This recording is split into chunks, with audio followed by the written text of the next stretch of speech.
Bahwa Anda mengatakan Pak mati itu sakit. Apa yang Anda rasakan waktu itu? Rasa dada sesak, itu sakitnya tuh seperti ditusuk pedang, terus seperti kulit binatang Dikuliti gitu? dikuliti hidup-hidup. Sakit sekali waktu itu Sakit rasanya? sekali. Terus di dada saya terasa sesak. Setelah itu paman saya mengajar saya mengucap kalimat thayyibah, terus mengucap dua kalimat syahadat, asyhadu an la ilaha illallah wa asyhadu anna muhammadar rasulullah. Apa betul waktu ruh Anda itu dicabut dari kaki itu, Iya. Anda bisa melihat jasad Anda? Sempat saya melihat jasad saya pada waktu itu, tapi sebentar. Setelah itu saya dibawa pergi oleh dua orang malaikat ini. Dan pada waktu itu saya ingin ketemu sama ayah saya. Kebetulan ayah saya sudah meninggal. Dan suatu ayah saya meninggal, dia berusia 55 tahun. Setelah saya ketemu di sana, dia tuh berusia muda. Kok muda? Berusia 17 sampai 20 saya perkira. Anda sempat ngobrol dengan ayah? Sempat. Apa yang Anda sampaikan? Waktu itu ayah nangis. Ayah saya bilang, kenapa kamu kesini nak? Pulanglah, di rumah tidak ada orang. Kasihan lihat ibumu dan adik-adikmu. Tidak ayah, janjiku sama Allah sudah sampai. Dan pada waktu itu ayah saya menangis. Lalu apa yang dia ucapkan? Diam aja dia, tersilang. Kembali ke malaikat tadi, bentuk yang Anda lihat seperti apa malaikat ini? Dia ini laki-laki, tapi mukanya sama semua. Berapa malaikat? Dua. Iya. Fisiknya seperti apa? Seperti berserban, berpakaian ihram, mukanya sama. Wajahnya seperti apa? Wajahnya sulit saya gambarkan. Yang jelas dia ini sama, dua-dua itu sama rupanya. Apakah ada ucapan dari dua sosok yang Anda anggap malaikat itu? Ada. Apa kata mereka? Waktu itu saya mengalami perjalanan spiritual. Saya disoal oleh malaikat itu dengan sebutan ma ayyutuka, siapa Tuhanmu? Waktu itu ruh saya menjawab, Tuhanku adalah Allah. Siapa pemimpinmu? Pemimpinku adalah Nabi Muhammad Sallallahu Alaihi Wasallam. Mana kiblatmu? Kiblatku adalah Ka'bah. Siapa kedua orang tuamu? Siapa saudara maramu? Terus saya diperjalankan. Setelah itu kedua orang malaikat ini memimpin tangan saya, tangan kiri saya, membawa saya ke satu tempat, menduduki saya di sebuah kursi. Pada waktu itu kursinya tuh empuk, mungkin 8 busanya ya, cantik. Terus di sana saya duduk di sebelah kanan saya ada tiba-tiba berwujud seorang perempuan. Dia mengaku Amal. Kamu siapa? Saya, aku adalah amalmu semasa kamu hidup di atas dunia. Dan selama kamu di sini, saya akan menemanimu sampai yaumul akhir, itu katanya. Dan pada waktu itu saya melihat perempuan-perempuan solehah berpakaian muslimah, berkerudung, mencium pipi kanan, pipi kiri. Mungkin salam perkenalan pertama waktu menduduki di situ.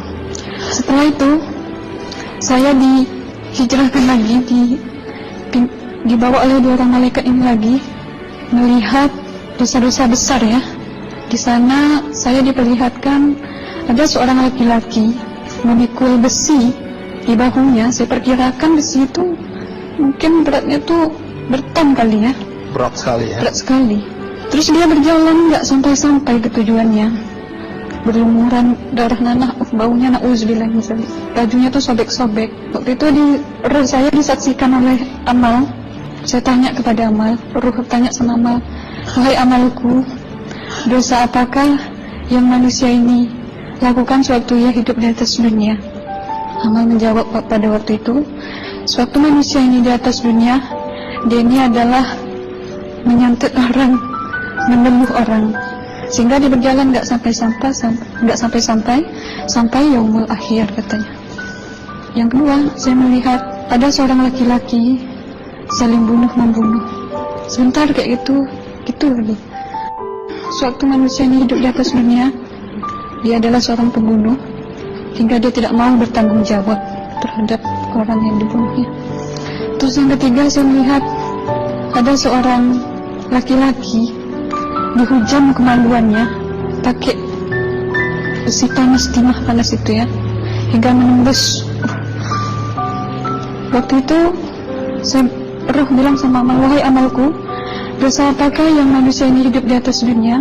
Amal waktu itu menjawab, suatu manusia ini hidup di atas dunia, manusia ini adalah seorang perzina.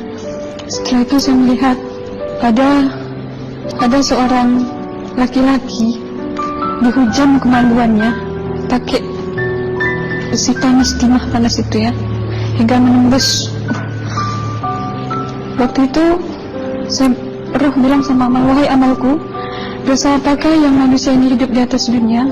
Amal waktu itu menjawab, suatu manusia ini hidup di atas dunia, manusia ini adalah seorang perzina. Setelah itu saya melihat ada seorang laki-laki disebati oleh rotan. Rotannya itu menyebati kulitnya tuh hingga lepas daging sama kulitnya. Itu amal menjawab, suatu manusia ini hidup di atas dunia, dia ini tidak pernah sholat Islam, hingga waktu matinya pun dia tidak mengucap 2 kalimat syahadat. Dan pada waktu itu roh sama amal sempat menghafiz Quran pada waktu itu dengan harapan supaya orang manusia yang Allah siksakan ini bisa terampuni dosanya. Jadi masih sempat waktu itu ya? Iya, roh sama amal yang menghafiz Quran, bertahzim, bersalawat, baca ayat 1000 dinar, membaca yasin. Tapi sayang, bahkan tambah banyak Allah tidak mengampuni dosa-dosa mereka sayangnya. Setelah itu, akhirnya yang terakhir kali berzikir. Zikir saya pada waktu itu, subhanallah, walhamdulillah, wa la ilaha illallah, wallahu akbar, la haula wa la quwwata illa billahil aliyyil azim. Sekuat-kuatnya nada saya berteriak, tiba-tiba saya merasakan detik jantung ya. Waktu itu mungkin paman saya yang menyaksikan. Itu saya koma. Disitulah saudara Anda kembali ke jasad ya? Iya, benar. Jadi banyak sekali Anda menyaksikan kejadian-kejadian di alam sana ya. Nah, menarik karena waktu kami menghubungin Mbak Aslina, pada dasarnya Mbak Aslina keberatan menceritakan kembali kisahnya. Tapi kalau toh akhirnya Anda mau sampai di sini dan Anda sudah bercerita, apa harapan Anda pada orang-orang yang mendengarkan kisah ini? Ya, harapan saya pertama, ya lebih banyak menyambut puasa ya, lebih banyak mendekat diri aja sama Allah, perbanyakkan amalan soleh, perbanyakkan zikir, perbanyakkan sholawat, baca Quran, dan sebagainya. Itu harapan Anda ya? Iya. Baik, terima kasih Mbak Aslina ya, sudah datang dari Bengkalis untuk menceritakan kisah ini.